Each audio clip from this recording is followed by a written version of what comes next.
Hey everybody, Nick Espinoza, your chief security fanatic here. And in patent news, we are talking about tech patent trolls. They're about to get worse. This isn't good, and here's what's going on. Now, this is coming. I'm cribbing from Joe Mullen of the Electronic Frontier Foundation, or EFF, and quite frankly, this is an organization that's doing the cyberlords work right now. And here's what's going on.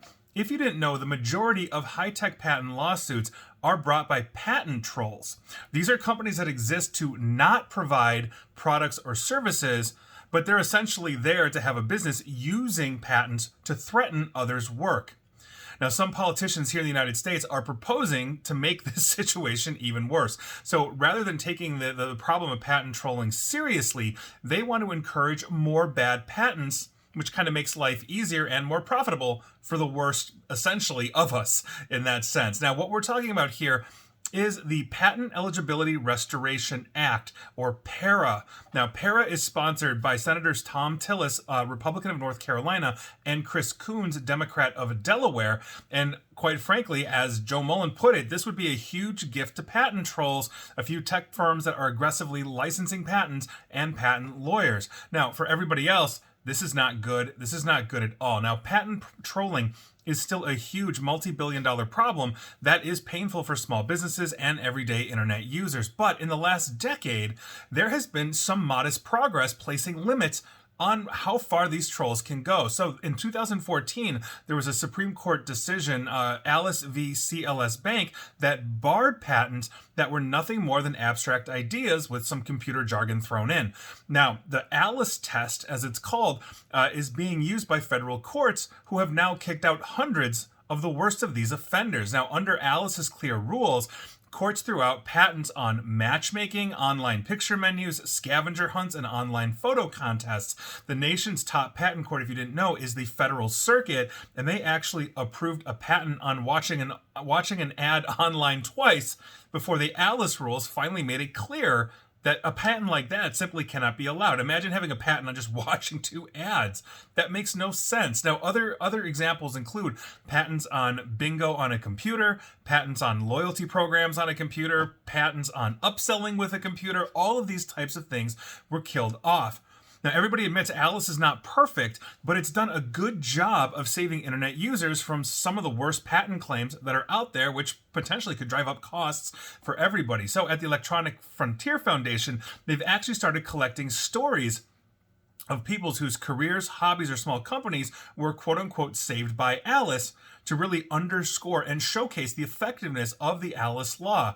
But PARA, or the Patent Eligibility Restoration Act, is basically inviting those trolls back into play. Now, PARA's attempt to roll back progress goes beyond computer technology because for almost 30 years, some biotech and pharmaceutical companies actually applied for and were granted patents on naturally occurring human genes. Now, as a consequence of that, companies were able to monopolize diagnostic tests that relied on naturally occurring genes in order to help predict diseases such as breast cancer, making tests obviously much more effective. So the ACLU teamed up with doctors to basically confront this practice, and they sued. That led to a 2013 decision where the Supreme Court disallowed patents on human genes found in nature. Obviously, that's a victory for everybody else. So if PARA passes, it's going to explicitly overturn that ruling, then also, not just tech, allowing human genes to be patented once again. And I think that's something that we need to take very seriously here. We've seen how patent trolls can work, with biomedical devices in other which way, shape, or form. You've got people that invent something unique, then somebody goes and basically invents a tangent, then sues that small business that creates something. It's an absolute nightmare when you are looking at patent trolls, which, as Joe Mullen of EFF mentioned, this is a multi-billion-dollar problem every single year. And it really does ruin the little guys, and people are making millions and billions off of basically just trolling patents. And I think that is something that we really need to tighten up.